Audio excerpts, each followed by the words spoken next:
Alright, so hello guys. So finally, today is the day that we're going to review this book that I read last January. So weeks have already passed. So I'll try to think of what I can remember from the book. So again, the title of the book is Right Where You Left Me by Elizabeth Galit. So she's also an author friend. And this book is independently published or self-published by Elizabeth Galit herself. So it's a romance. It's a story about Dan and Sahara. So Dan is a doctor, a resident doctor, and Sahara is an ESL instructor, or English as a second language instructor. They met when Sahara moved to his aunt condo unit, and then surprisingly, coincidence, his unit or her unit is opposite Dan's unit. Alright, so let's look at the book. So it's the front cover, and then the back cover. We have there the blurb. So the cover design is by Gilbert Alan Galit.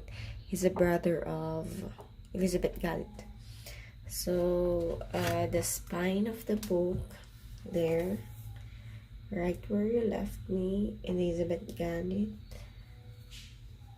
So a little bit trivia. So this doctor, or this guy, is a doctor, and then he's a friend of Elizabeth Galit. Yes, a friend. And then you will get a bookmark and a postcard. I also have, or she also wrote a dedication for me. Yes. So it's in cream paper. Yes. There.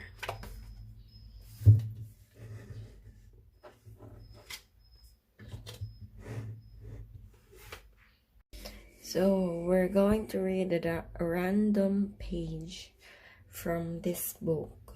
So I'll open the book and then we'll read a paragraph from that page randomly.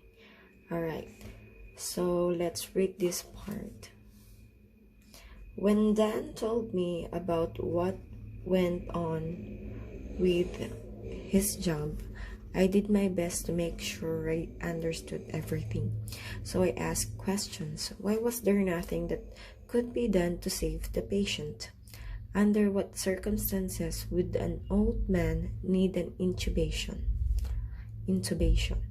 I didn't even know that stroke actually happens in the brain, not in the heart. His explanations usually consisted of medical procedures and other hospital-related guidelines that were too heavy to absorb most of the time. When he was in the mood to explain things and there's time, he'd do it. But usually he would be tired to do so, and so he'd resort into telling me just a vague summary of it, and I'd stop asking further. So it's one of the pros and cons of having a resident doctor as a boyfriend.